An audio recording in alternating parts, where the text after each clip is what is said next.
Calc class. I hope you are enjoying your spring break.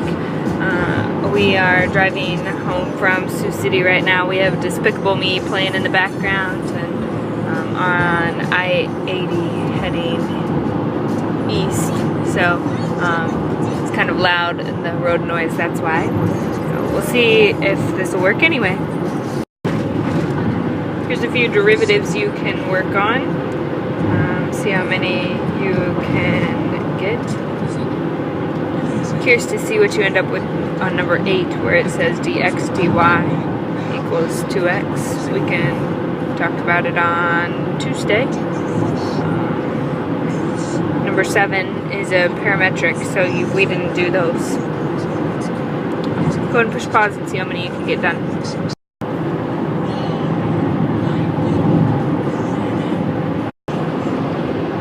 Alright, so for our new notes, we're going to work on our fundamental theorem of calculus, which is very fundamental to calculus.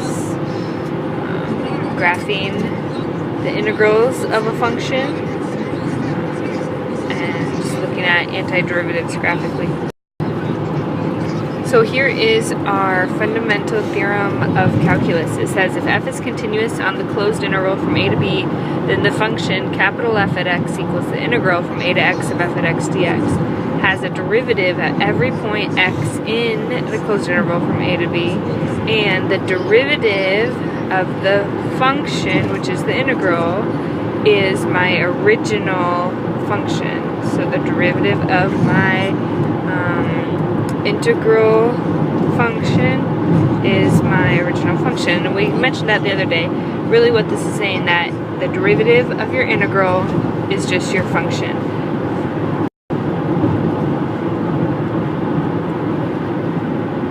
So the notes on here say that every continuous function of f is the derivative of some other function. Every continuous function has an antiderivative, and the process of integration and differentiation are inverses of one another. Alright, so let's look at this example together. It says find the derivative of the integral of the sine of x. So our derivative and integral are going to cancel each other out, and we're going to evaluate my function at that upper limit. So my answer here is the sine of x. But what about this one? If we are supposed to find the derivative of this function, and it's the integral from 1 to x squared. Just a little bit different here because my upper limit is x squared instead of x. So my fundamental theorem of calculus says that we evaluate my sine at my x. But normally that's when x is the upper limit of my integral. So if it's not, then we evaluate my function at that upper limit, and then we need to multiply it by the derivative of the upper limit, and that's where the chain rule comes in. So we'd have the sine of x squared times 2x. Most likely we'd write that like 2x times the sine of x squared. Sorry about the bump. This is how you'll see the book write that out using our chain rule, our dy du times du dx. That's chain rule, just saying the derivative of the outside at the inside times the derivative of the inside with respect to x. So if it makes more sense to you splitting it up into a function and a u, then you're welcome to do that. But if not, you're just evaluating it at the upper limit, taking it times the derivative of the inside function. So here we're asked to find the derivative of this function, and the limits of integration go from x to 5. Well, we need to go from a constant to my variable, so that's easy enough to fix.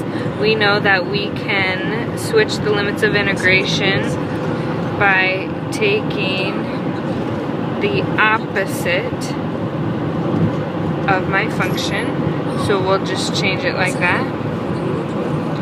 And then it's exactly how we need it to be, to just say negative x times the sine of x. And there it is from the book's point of view. So guess it's kind of nice to know that you already know the fundamental calculus of part 2, the fundamental theorem of calculus part 2. That's what you worked on a little bit on Thursday before spring break. What it says is if you need to evaluate an integral, you can do it by finding the antiderivative at the upper limit minus the antiderivative at the lower limit. So that's your fundamental theorem of calculus part 2.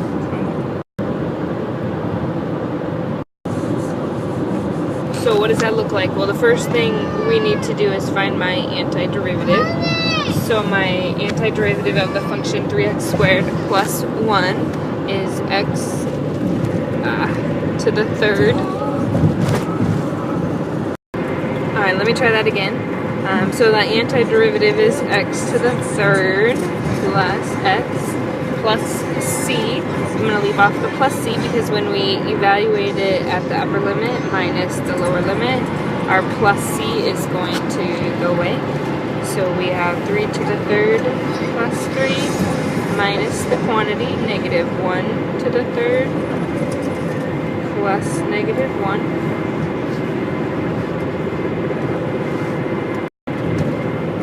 So we have 27 plus 3 minus negative 1 plus negative 1. That's 30. That looks like not 30, but it's supposed to say 30. Minus a negative 2, which gives us 32. So our integral from negative 1 to 3 of 3x squared plus 1 is 32.